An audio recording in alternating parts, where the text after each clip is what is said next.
So, hello students. Today I am going to discuss about the questions which has been asked in UPSC GS paper 2.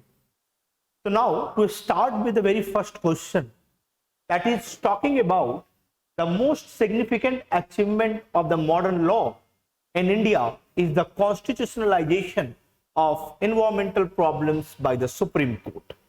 And this question is specifically asking and expecting from you that you will mention the case laws.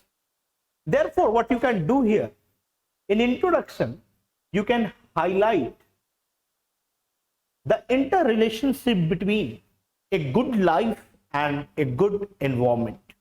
Because you can lead a good life only when you have a good environment. And if you want to relate it with the Article 21, then Article 21 talks about right to life and personal liberty. So here you can enjoy your right to life only when you are living in a pollution-free environment, or whenever environment is suitable to lead a good life and enjoy a life. So basically this can be your introduction. Then if you will see the entire case laws in India with respect to environmental laws, it can be clubbed under three different heads. First is inclusion of environment issues within the fundamental rights. The second aspect of the Supreme Court relating to the environmental law is merging the DPSP with fundamental rights. And the third is Supreme Court has tried to invoke and implement the third generation rights, that is human rights, or you can say collective rights, and tried to bring the environmental perspective under this third particular stand. Now, if you are writing this question in this way, then you will have to substantiate with the case laws. So what you can do with respect to inclusion of the environmental issue within fundamental rights, you can mention about Subhas Kumar case. Subhas Kumar versus State of Bihar. You can mention about MC Mehta case. You can mention about noise pollution versus unknown case. So in this particular case, that is noise pollution versus unknown, Supreme Court has said that a place where the loudspeaker is being used, there the sound should not be more than 10 dB or 10 decibel, that the ambient noise standards has been set. So basically, in this way, the noise pollution has been brought under fundamental rights. Likewise, firecrackers have also been related to right to pollution-free environment. In MC Mehta case, it is relating to the water pollution. In Subhas Kumar's case, the Supreme Court has said a life can be enjoyed only in a good environmental conditions. Now, if you want to mention the case laws here, then you can mention Sachidanand Pandey case. Sachidanand Pandey case. So in this particular case, 48A article of DPSP has been merged or invoked by the Supreme Court by linking it with Article 21. Then the third is third generation of rights.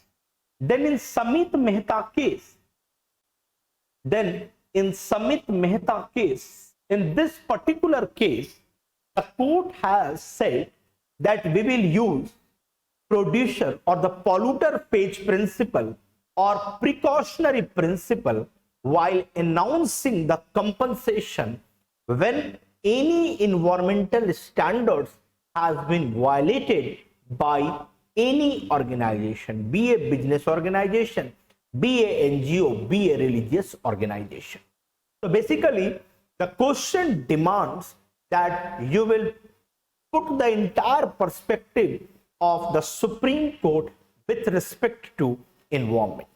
Likewise, after introducing and after making your body, then you can highlight that how much importance the court is giving to the environment, and therefore India should take a step forward for pollution free, that is the air pollution free, water pollution free, and noise pollution free conditions.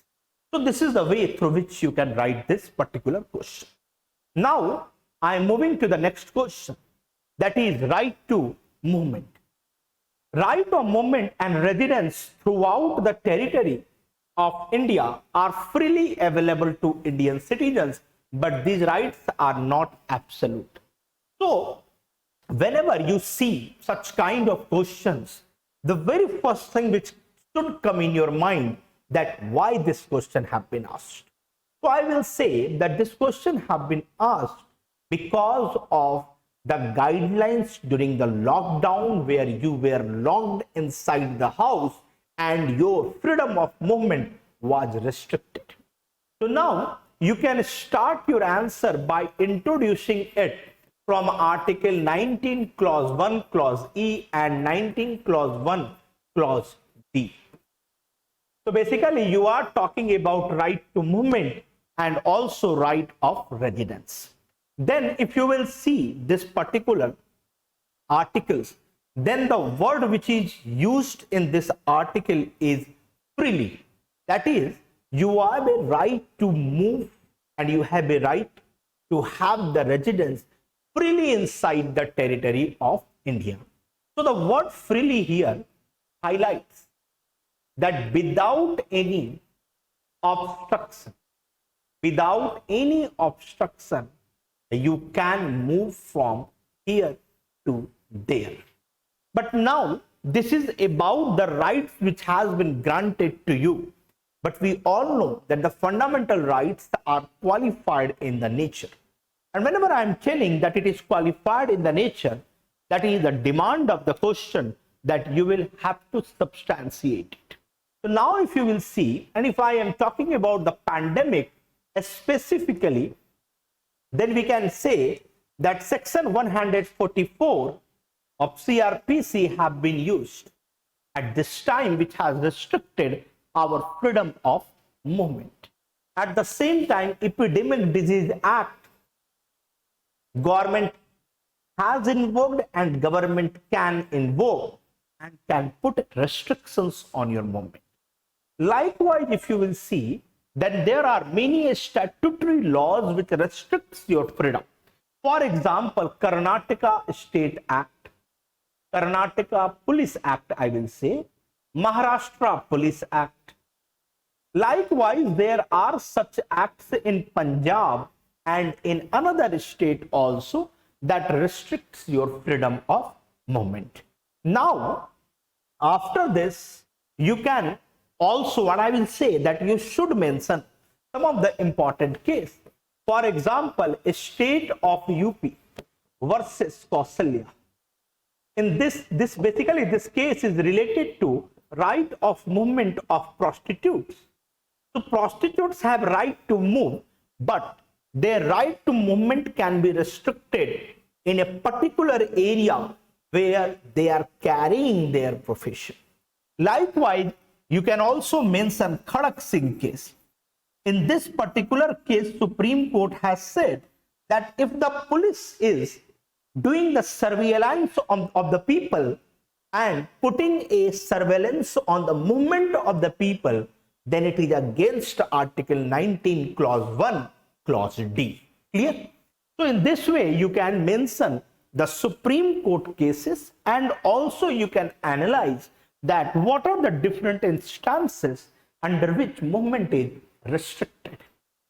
Now, in conclusion, you can highlight a Universal Declaration on Human Rights, or also you can highlight Article 12 of International Convent on Civil, and political rights, which says that people must have right to move, their right to movement. But extraordinary times requires extraordinary introduction by the state. Or you can say extraordinary times requires extraordinary intervention by the state that should not be considered as a violation of the fundamental right because they are not sacrosanct all the time. So this is the way through which you can address the second question. Now coming to the third question, to what extent in your view decentralization of power in India has changed the governance landscape at the grassroots? This question is very easy. You will have to start from the definition of democratic decentralization. And I will say what you can do, you can highlight the Gandhian philosophy in your introduction. That is the oceanic circles of decentralization, where power should flow from village to state, from state to center. After this, to what extent in your opinion simply means question is demanding to make an assessment and to give some of the points in positive and some of the points in negative tone. So now if I will have to say what positives have been brought by decentralization. So the very first thing I will say that the people's participation has increased and we have moved towards the participatory democracy. The second is inclusiveness and inclusive democracy. Because if you will see, because of 1/3 reservation to women under Article 243D, around 14 lakhs of women have been elected at the local level. Then there are advantages of increasing participation. How? It has introduced a new approach, that is the participatory budget making at the local level. It has also ensured the social audit, where it has increased the effectiveness of the government scheme. Then Niti Aayog has highlighted that because of decentralization, India can think of or can dream of completing or achieving the goals mandated under SDG. So these are the positives which you can write, then you can highlight, but there are issues. In issues, you can highlight the issues at the level of funds, at the level of functions, and at the level of functionaries. Then you are required to give suggestions to these questions, because I always advise to the students that you are aspiring bureaucrat, then the suggestion is expected from your side. Then you can mention the Sumit Bose committee recommendation, that what we can do for a better, what we can do to achieve the consequences and the outcomes of decentralization in correct sense. And then you can also mention second ARC 6th report that talks about the activity mapping at all the levels of the panchayat. So in this way, you can highlight or you can address the demand of the question. Now coming to the next question, discuss the role of Vice President of India as the chairman of the Rajya Sabha.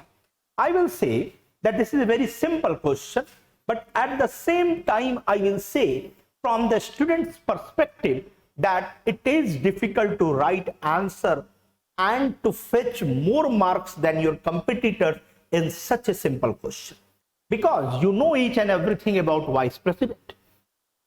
Whatever I will answer to this question, this will be more from the Lakshmikant book, but it depends upon you that how you will make a difference. I will give you very important points which we have observed at the time of Venkaiah Naidu, because Mr. Venkaiah Naidu has brought a, or you can say has increased the productivity of the Rajya Sabha by 70%. because of his activism. Don't take activism in a wrong sense. Okay. So now you can highlight your answer from Article 64. And from here only you have started making a difference from the competitors. So you will write about that he is an ex officio member or ex officio chairman, ex officio chairman of the Sabha. You will highlight Article 64 and that will bring a change. That will change the mind of the examiner. Okay, he has written something different. Then you will highlight about the role. Everybody knows that what is his role, that is to maintain decorum of the house. Everybody knows that he gives or he casts his vote during the equality in the when the members are voting in the legislative assembly. Then he is also the chief spokesperson of the Rajya Sabha. At the same time, we know that what is his role? That the conduct of the members on the floor of the house should not be unruly behavior. Everybody knows that, and I know that everybody will write this. But if you will give some case study here of Venkaiah Naidu, then you can say that I will get more marks than my friend. Okay. So now you will say the very first thing, that the role of the vice president can be of many fold. The very first thing what he can do, that he can increase the timing of question hour. He can say or he can allot some of the time, for example 1 hour, to look into the reports of the select committee. He can take decision on the matter of disqualification, fast decision on the matter of disqualification. Example, Sharad Yadav has been disqualified. So in this way, you can make your answer different from another or from the another aspirant. Likewise, you can talk about that when Venkaiah Naidu was the ex officio chairman of the Rajya Sabha, he has asked the parliamentary committee to represent or to show to him what they are doing, on what bill, what is their consideration, what is their advice. These all things Venkaiah Naidu was doing, and therefore I think, I may be wrong, but I think that this question has been asked keeping him in the consideration.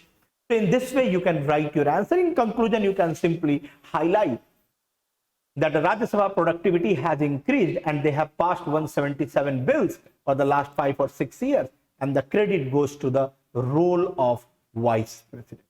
And this way you can easily address this question. Now discuss the role of National Commission for Backward Class in the wake of its transformation from statutory and constitutional body. I will say this is the most easiest question of the entire GS paper 2. But you will say, अरे ये तो statutory से constitutional पूछ रहे हैं, इसमें क्या लिखना था? कुछ नहीं लिखना था. भूल जाओ कि they are asking about the transformation from statutory to constitutional. This question is simply demanding about the functions of the constitutional body, that is National Commission on Backward Class. So you can start your answer that one-handed Constitutional Amendment Act has been passed and this has inserted 338B in the Constitution. Then what is the role of National Commission on Backward Class as a constitutional body? Then you will write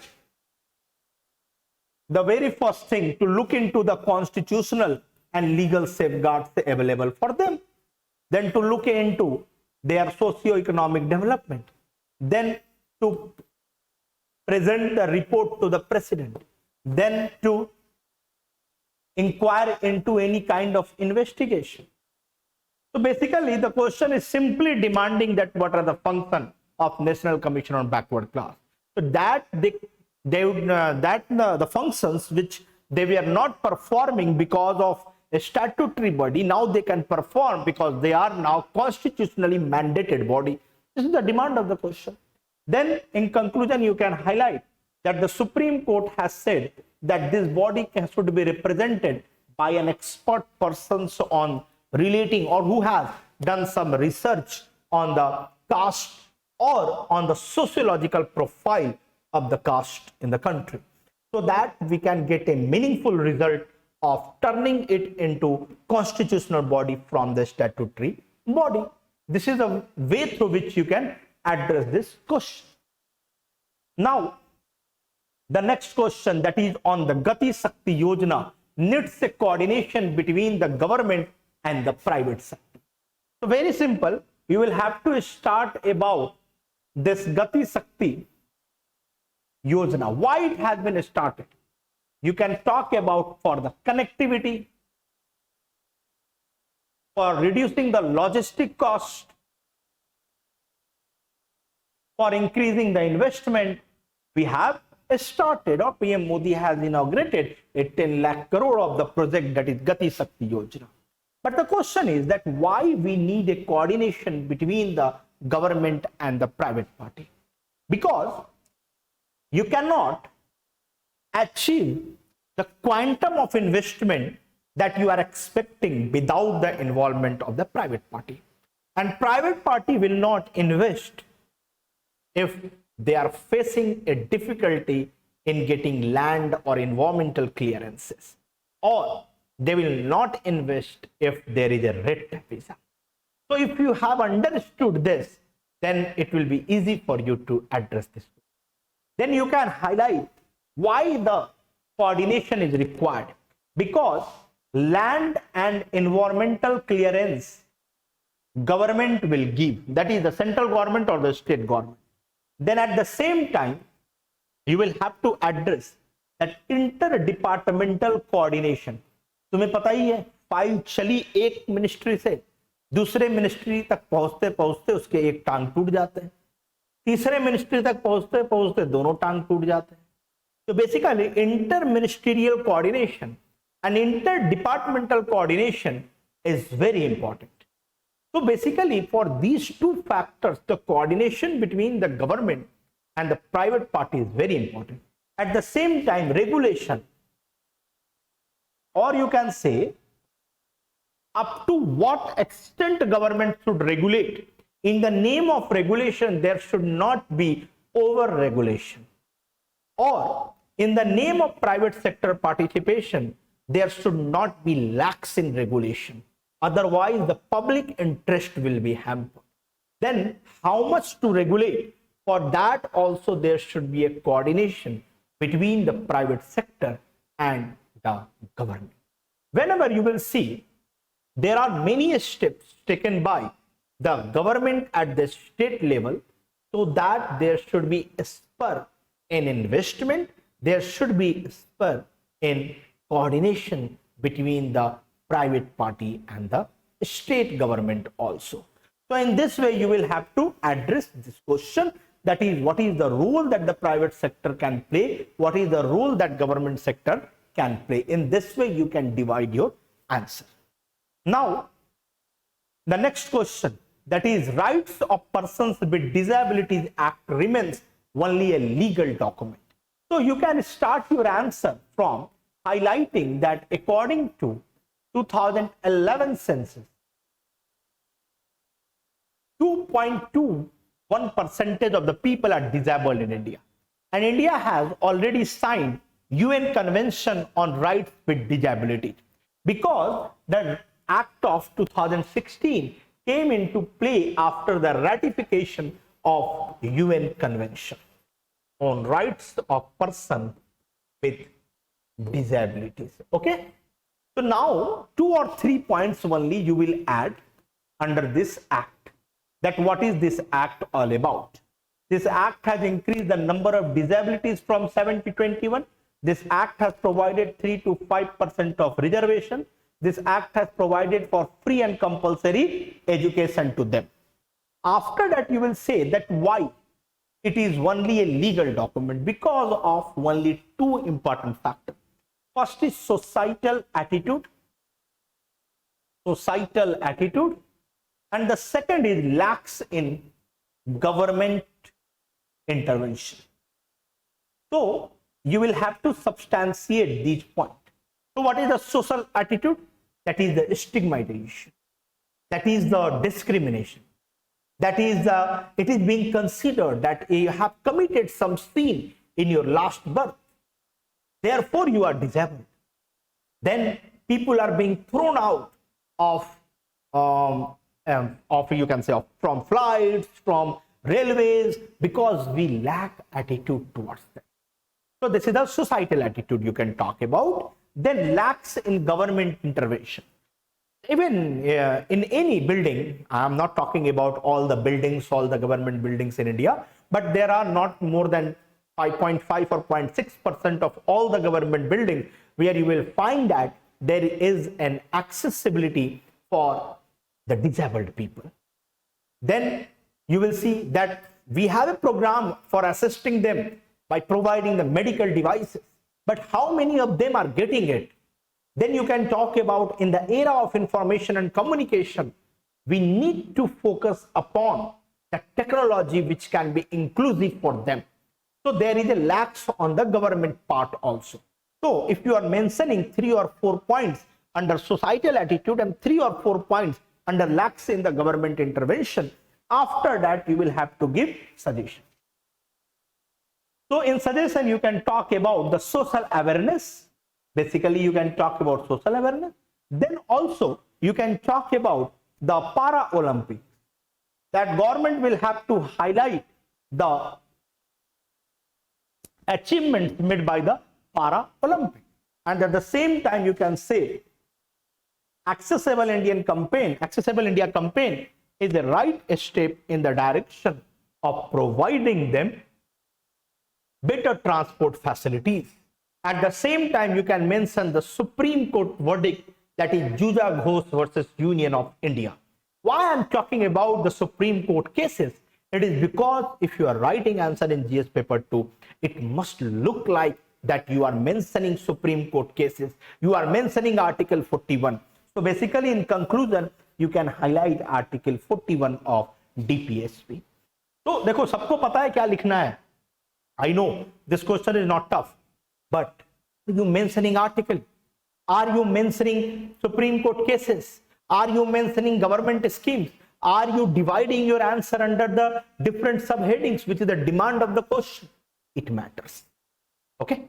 Now we will move to the next question. That is question number 8. Reforming the government delivery system through the direct benefit transfer scheme is a progressive step. So basically this question is demanding that you will introduce DBT in introduction. That in 2013, it has been brought to improve the service delivery system by re-engineering the process. Service delivery system by re-engineering the process. Then it is a progressive step. So how it is a progressive step? So you will have to highlight that how it has prevented leakage, wastage, corruption, increases the effectiveness of the service delivery in PDS, Manrega, Pahal, outreach to the people because of, you can give the example of Pahal scheme. Then host beneficiaries have been excluded. So these are the benefits. So these are the progressive steps you can mention in your answer. Now it has limitation. What is the limitation? So limitation you can highlight that in a DBT everything is linked with the Aadhaar. And if you know this, and I know that you people are aware about this, then 91% of the people have Aadhaar. So what the 9% will do? First thing. Second is, there are many technological constants. For example, Telangana and Jharkhand, people fails to seed their Aadhaar card with the ration card. So how they will get ration under National Food Security Act? Then financial inclusion. In India, financial inclusion is approximately 81%. Again, this is highlighting its limitation. Then you can highlight the problem that the banking correspondents are facing. That is the technical issue. Whenever they are approaching to the rural area for banking the unbanked people, then they are facing the connectivity issue. So these are the limitations. And ultimately, yes, you can suggest that what we can do, that we can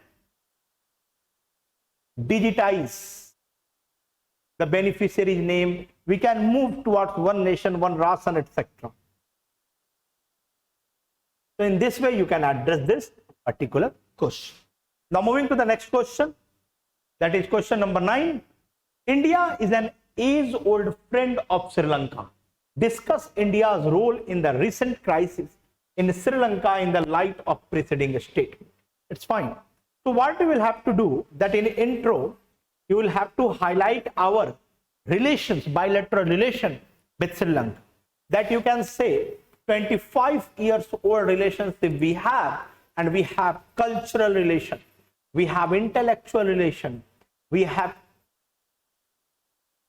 trade relations, etc. And recently, the Sri Lanka is going through the economic deterioration phase, and India is helping them through line of credit. And we have provided 4 billion of line of credit to them. Then you can talk about currency swap agreement. Currency swap agreement. Then you can talk about debt referrals. Then debt deferrals you can talk about. Debt deferrals you can talk about. Then you can talk about we are helping them in developing Trichinomalai oil tank. Then India can help them in developing tourism industry. India can provide them rice and other essential commodities. And then in the conclusion, you can highlight the role of BMSTEC and India's neighborhood policy will be tested at the time of the crisis. So in this way, you are highlighting the basics of our foreign policy in conclusion. So now we are moving to the next question. Do you think that the BMSTEC is a parallel organization like the SAARC? What are the similarities and the dissimilarities between the two? So the very first part is talking about the failure of the SAARC and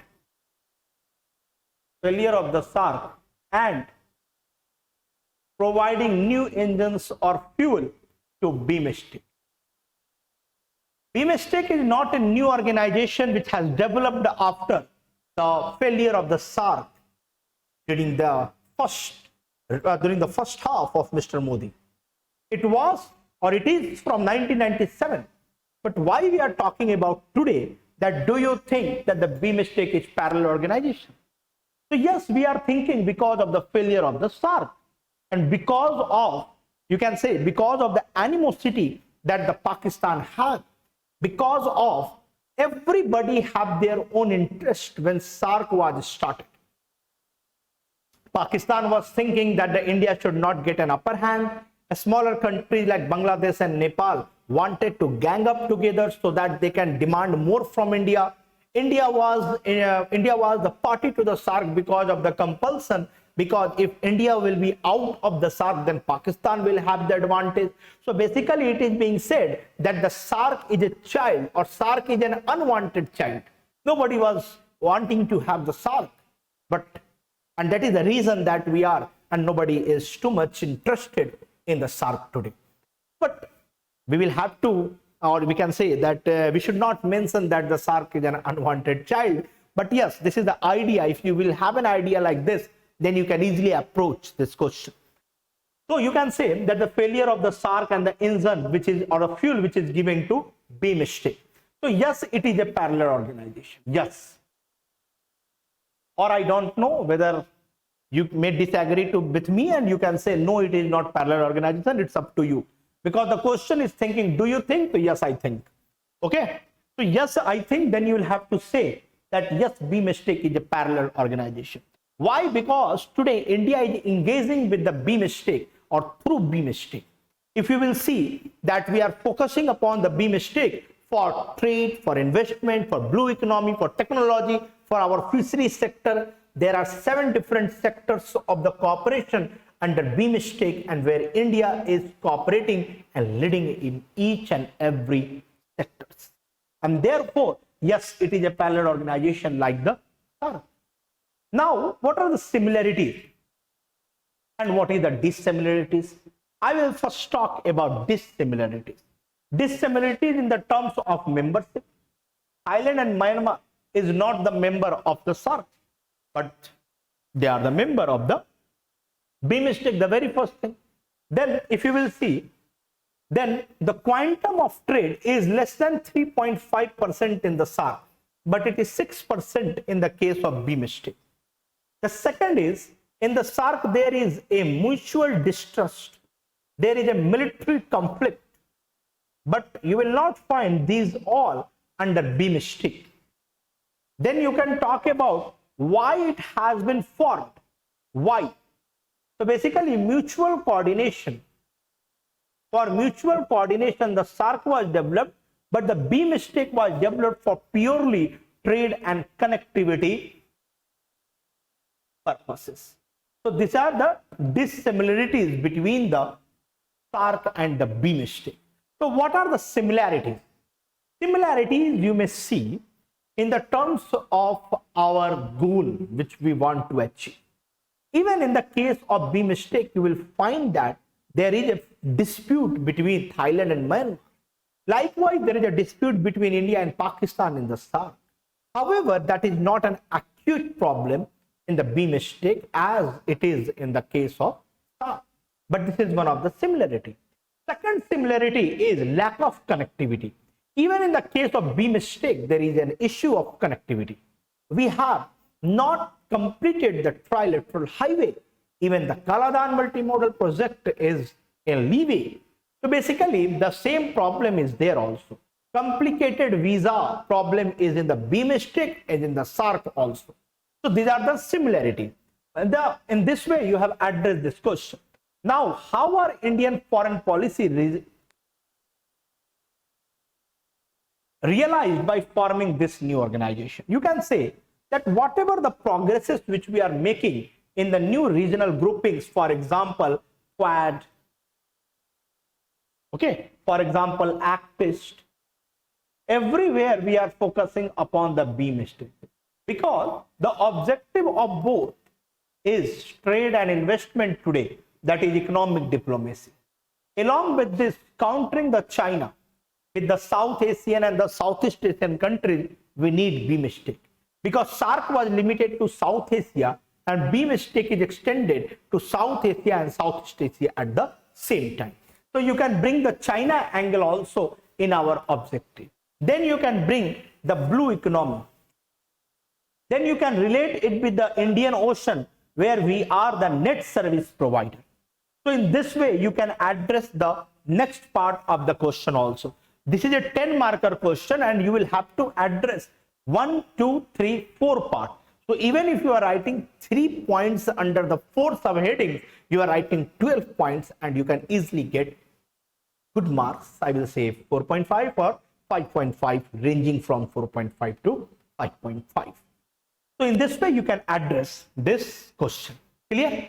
So we have discussed 10 marker question and then we will discuss now 15 marker question.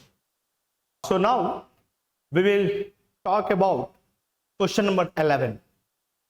Discuss the procedure to decide the disputes arising out of election of a member of parliament or a state legislative assembly under RPA 1951. So if you will see these 3 questions, then there are 3 parts of this question. The very first part, you need to talk about the procedure of disqualification. Second is grounds for disqualification. And the third is what is the remedy available. So this question has 3 parts. But how you will introduce this particular question? You can say that Article 327, or by using this particular article, Parliament has enacted RPA 1950 and 1951. And that ensures, or you can say, that is one of the legal measures to ensure free and fair election. After that, the procedure. If you will see, then section 100 of RPA talks about the election petition in case if a person feels that another candidate or any MP or any member of a state legislative assembly, his action is repugnant to the constitutional provisions or to any of the provisions under RPA which is mentioned under this, then he will be disqualified, or then there will be an election petition in the High Court. So now election petition will go in the High Court, and then High Court will issue its order, which will go to the President through Secretary General, and from here it will go to the Election Commission of India, that will again look into the matter as per his quasi judicial authority. So this is the procedure for the disqualification under RPA. Now the second thing is, what are the grounds? So if you will see, then the grounds is mentioned in RPA section number 8, 8A, 9, 9A and 10. So basically the meaning of the corrupt practices is given under section 1 to 3 of the RPA. So if you found to be involved in any corrupt practices for whom the punishment is being given under section 8 and section 8A, then you will be disqualified, and on that particular matter there is an election petition against you. For example, if you are involved in any corrupt practices, that is in any kind of corruption, in any bribery, if you are involved in sati, if you are involved in the practice of sati, if you are involved in dowry prohibition, if you are involved in the transportation of the drugs, production of the drugs, if you are involved in the government contract, that is 9A, section 9A. So basically on this particular provisions, there is a mentioning for the disqualification. So the grounds ke under you will have to write this. Now remedy. Remedy, if you will see, then remedy is available only before the President. That when the election petition is going to the President, then President in consultation with Election Commission of India will look into the issues, and then he or she will direct for the disqualification. So remedy is available there. However, there is one more remedy which is available in section 11 of RPA, which gives power to the Election Commission to look into or to reduce the punishment. So these are the different remedies, and this is the procedure, and this is the grounds for the disqualification. So this is all required to write. Now you will say, sir, what to write in conclusion? So you can talk about some of the measures, or before conclusion you can suggest for amendment in the RPA, so that to ensure free and fair election. So you can say that amendment is required in 29B, 126A, section 123, section 77 to 78. 29B is to give power to the Election Commission to deregister the political parties.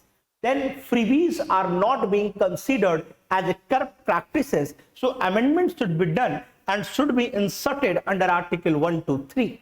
Then opinion and the exit poll should be banned as per amendment in 1 to 6A. Then section 77 to 78 looks into a cap on the election expenditure by the political parties. So these are the things which you can mention as a suggestion. And then you can, in conclusion, you can highlight election and the importance of free and fair election. That's all. So basically these are the things which is required to write in this particular question. Now we will move to the next question. Discuss the essential condition for exercise of the legislative power by the governor. So we all know that the legislative power of the governor is with respect to his power under Article 213 to issue ordinance. So basically you will have to talk about that what are the essential conditions. So essential condition in when House is not in session, or when he feels that there is an extraordinary condition, there is an extraordinary situation that prompt him to issue the ordinance, then he can issue the ordinance. However, the condition is he can issue the ordinance only on the matter on which a state legislative assembly can make the laws. Can make the laws. So these are the different conditions, essential condition. Now discuss the legality. So what happened in DC Wadhwa case? It has been observed in Bihar that the governor is repromulgating the ordinance without changing even the text of the constitution, or without changing even the text of the particular bill. So basically, in that context, we will have to see the legality of the ordinance. So basically, here it is a demand is this: you will have to critically examine the power of the ordinance. Then you can simply say that it is against separation of power. It is against parliamentary supremacy. It is against, or you can also say that earlier it is being said that this power is not under judicial review. However, now it is under the judicial review. Then legality, this is considered as a fraud on the constitution. R.C. Cooper case, it has been said by the Supreme Court that this is a fraud on the constitution. Now it also shows that the governor is using his discretionary power without applying his mind, or he is basically governor issues the ordinance with the aid and advice of the council of ministers, but at least being as the constitutional post, he should apply his mind that whether it is required to issue the ordinance or not. So these are the things which you can mention in the legality, and then you should mention two important cases, that is DC Wadhwa case and Krishna Kumar Singh versus the state of Bihar. So these are the two Supreme Court cases which is expected from you that you will write in this particular answer. So in this way you can address this question. Now, next question: while the national political parties favor centralization, regional parties are in the favor of a state autonomy. I will say this question is very abstract and it is little difficult to write this particular question. So what you can say in introduction, you can start from the idea of federalism, that constituent assembly member has accepted the federal system in India, and then in brief you can highlight some of the important features of our federal system, and you can establish the link with the political parties at the central level, that is at the national level and at the state level, by giving some examples.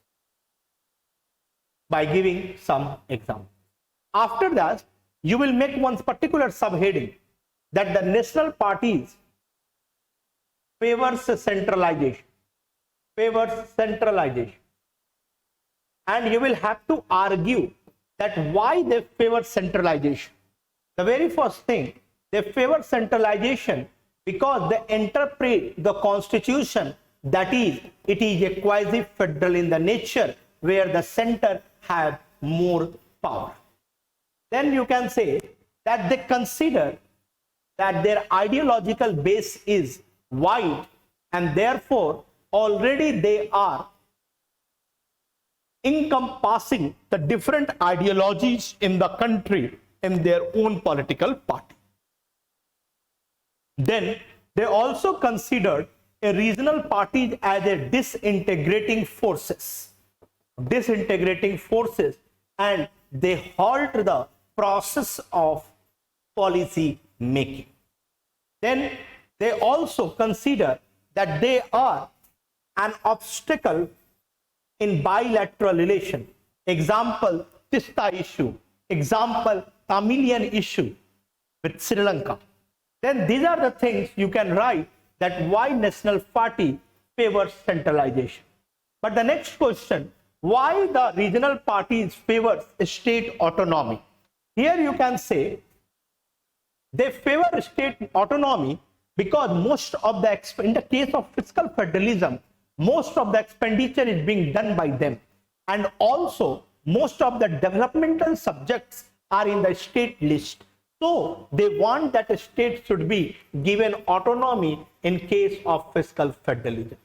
Then they criticize the use of Article 356 by governor. At that time, governor is acting as an agent of the center. Then in the appointment of governor, they demand for more autonomy. So these are the things which you can mention here. Also, state autonomy is important because of the process of decentralization, that they need more power, they need more finance, and therefore they are demanding for more state autonomy. So basically this will be the answer of this question. Then you can mention that the Raja Mannar Committee, Anandpur Sahib resolution, that these two committees have been constituted by the state to look into or to make an amendment in the 7th schedule so that to adjust the demand of the state. Likewise, you can also mention Sarkaria and Punchi Commission, and lastly you can say that the Supreme Court has also invoked the idea of federal supremacy. And in the idea of federal supremacy, it is required that center should have more power because it is the responsibility of the center to establish or to continue with integrity, sovereignty of the and the security of the country. So in this way, you can address this particular question. Critically examine the procedure through which the President of India and France are elected. So in this question, you can start your introduction with the system of the government. That is, in India, we have parliamentary system, and in France, there is a semi-presidential system. So I suppose that more is to be written for the France. And you can mention that this process is called cohabitation in the France, where Prime Minister is appointed by the President, and President looks into international relation matter, and Prime Minister looks into domestic matter. So this can be your introduction. देखो, I know this is the most difficult question to write. इसमें बहुत ज़्यादा number मिलने वाले हैं नहीं किसी को, but yes, you can manage to get at least 5 or 5.5 out of 15. Now, after this, you can mention the method of election of president in France. That is the double voting system. So you will have to write about the double voting system, that when two candidates come out from the first voting or first round of voting, then double round of voting happens. That is the double round of voting happens. But if the question is, if 3 persons come out from the first round, then how this double voting will ensure that who will be the president? So basically, after talking about the double round voting, that is the system of election of the president of France, you will have to criticize this process. And criticism of this process is basically, in first round it is being said that the people vote by heart, and the second round people vote by mind, and therefore the meaning of their first voting or the meaning of their voting in the first round is of no use. Then you can criticize in the terms, for example, when 3 persons comes out from the first round of voting, then there is a tactical, or you can say that there is a strategy decided between 2 persons to exclude the third one. So this is again another criticism. Then it is responsible for the divided society in the. And after that, you will mention the system of election of president in India, and you will mention single transferable vote system, that is by means of proportional representation and the single transferable vote system. And then you will have to critically analyze this, that this is a very complex one. Numericals are mentioned here, literacy is required to understand this, and therefore after critically examining both the process, you will highlight in the conclusion that the method of election which has been adopted by both the democracy is based on their convenience, is based on their historical understanding. So you should not criticize the one side, that is of the France side or either of the Indian side. Ultimately, you will have to make a balance. So in this way, you can address this particular question. Now, discuss the election commission role in the light of evolution of model code of conduct. Again, in introduction, you can mention 324 to 329 is the bedrock of parliamentary democracy that ensures free and fair election. And to ensure free and fair election, one of the method is model code of conduct. And then you will write 2 or 3 lines on the general conduct of the political parties or political members at the time of election under model code of conduct. Now, after this, you will make a heading evolution. Evolution. So in the evolution, you will say that appointment of observers are being done by the election commission. So basically, in this question, you will have to highlight that how election commission is evolving with the evolution of model code of conduct. So if any political party have any issue, that they can tell this issue to the observer. Then manifesto should not be issued during the prohibitory period. For this, eyes and ears of Election Commission of India is open. Then election manifesto should not be repugnant to the constitutional provisions. That is, the promises should not be made that cannot be done. Then you can mention about even criminal complaint is being, or you can say FIR is being filed on behalf of or by the election commission against the political party. At the same time, election commission have a power to cancel the election in case of violation of model code of conduct, or they can also stop the campaigning for some period or for a particular period. So these are the points which you can write in the evolution of model code of conduct.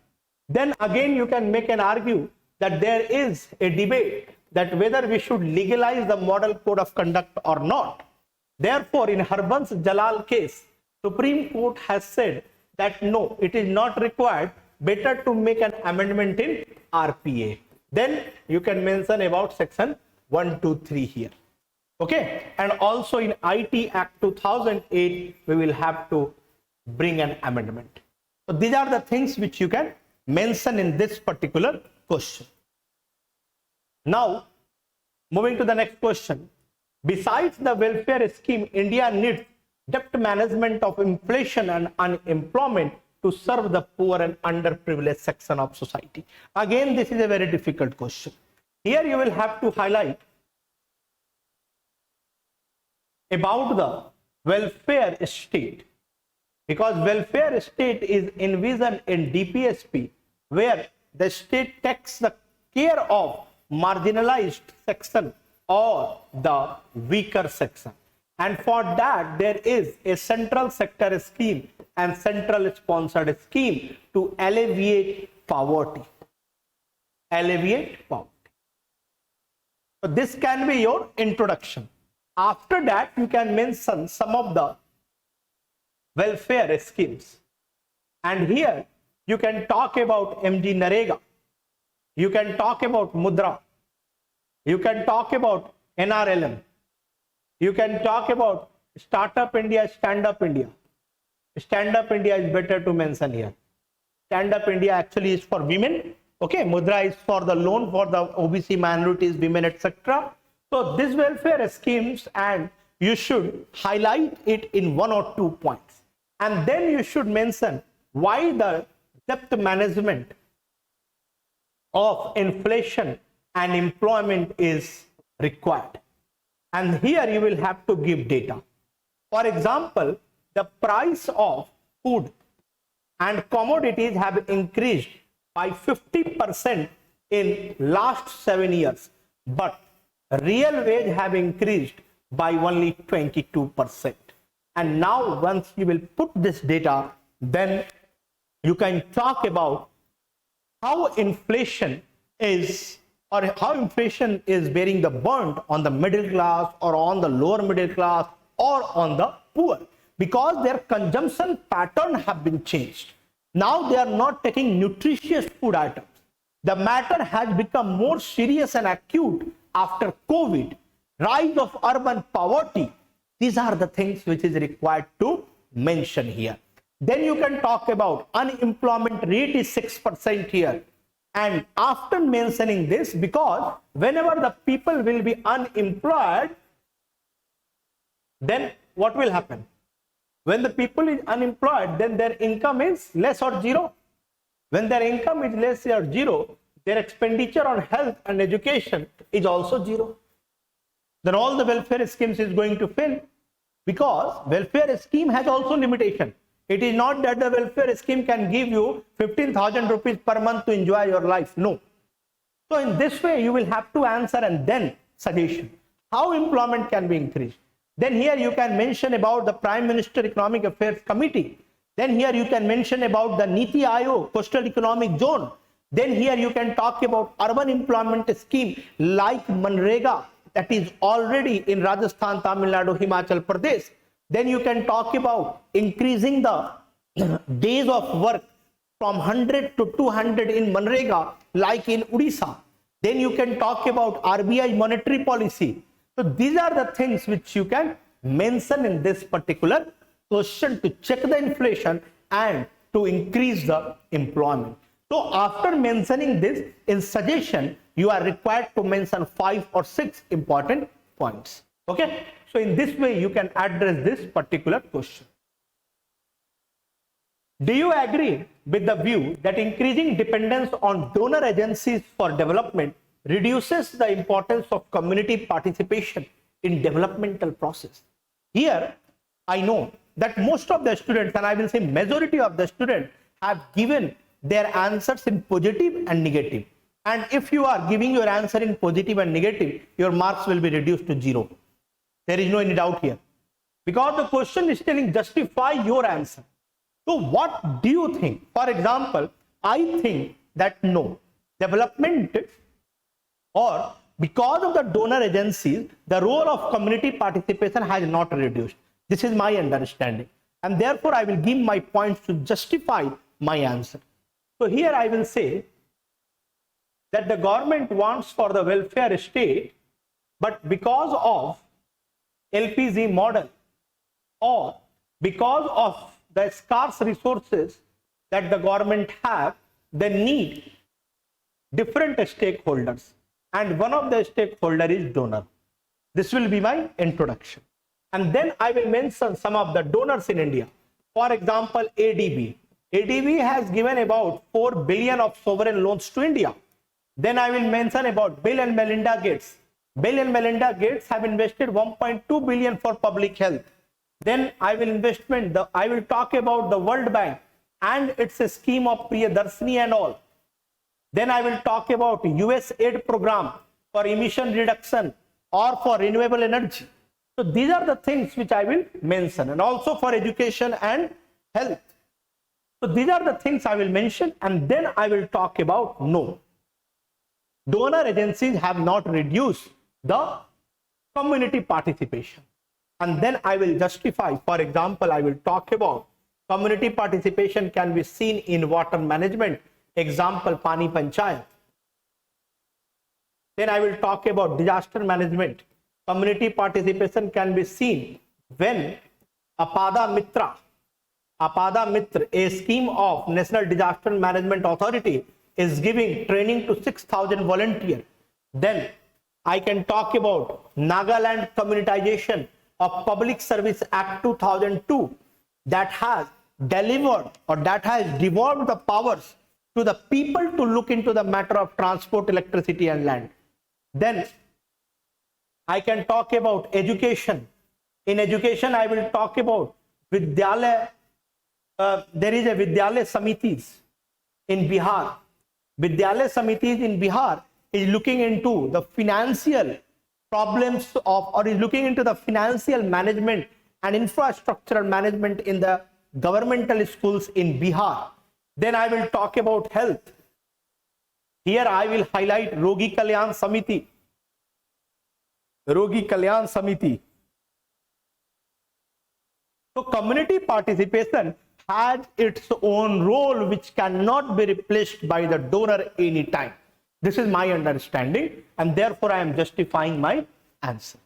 So in this way you can address this particular question. Now, next question. The right of children to free and compulsory education remains inadequate in promoting incentive-based system. So here what I will do, I will highlight about 86th amendment, and then I will talk about article 21A in introduction. Then I will talk about the RTE 2009 and its feature. And then I will talk about inadequate in promoting incentive-based system. Why inadequate? Because it is not deciding the remuneration as per teacher's performance. Then it is an input-based act where focus is on only access to the school, and there is no any focus on the learning outcomes. So it has inadequate in promoting incentive-based system.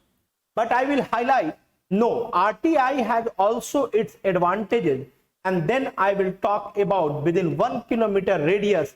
Today we have the school, and that has increased the enrollment ratio to 99%.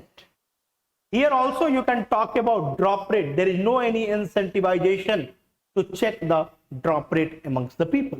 Here I will talk about midday meal scheme. Here I will talk about the infrastructure. Here I will talk about the benefits of giving 25% of reservation to the weaker sections students. So in this way I am highlighting the negative, then I am highlighting its positive points. So in this way I will address this question. Now, the next question, how will I2U2 grouping transform India's position in global politics? So first of all, you will have to write what is I2U2. It is also considered as Quad in Middle East.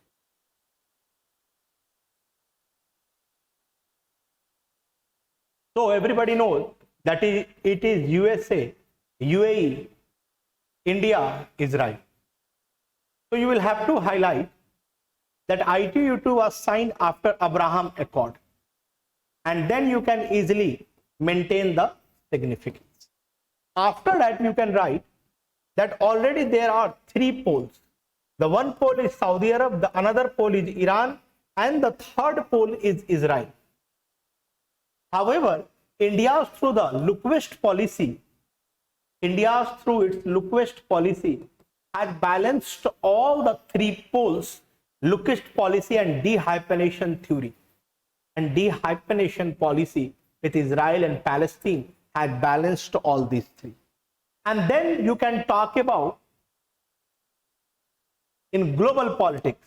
So how it is going to play a role in the global politics.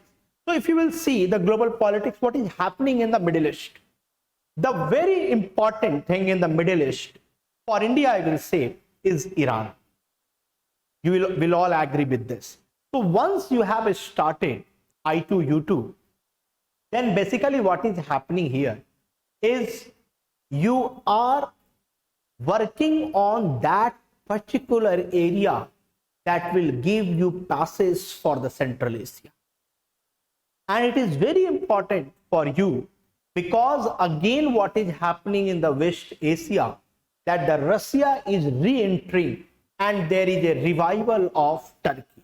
So nobody knows that what is going to happen once Turkey will become more assertive in the region. Along with Russia and the Turkey, the China is also one of the major players present in this region. So the entire dynamics can be changed if a new axis is being developed between Russia, Iran and China. Then what India will do if India does not have a good relation or is not supporting the alliances in the West Asia.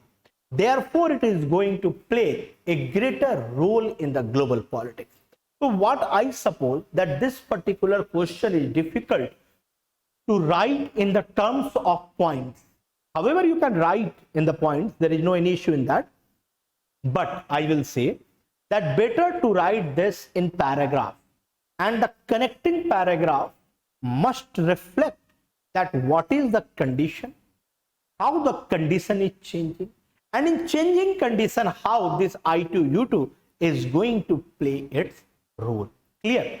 So in the global politics you can mention that the rise of assertive China, the re-entry of Russia in the Middle East, and the USA, the hold of USA and USA support to Israel in this region, all these three can be balanced by I2 U2. It is because, why I am killing? Because already there is a strategic partnership between India and UAE, and already India and Israel relation is at new heights. And therefore, if Israel is coming closer to the Arab world, then it will be very easy for India to balance these poles.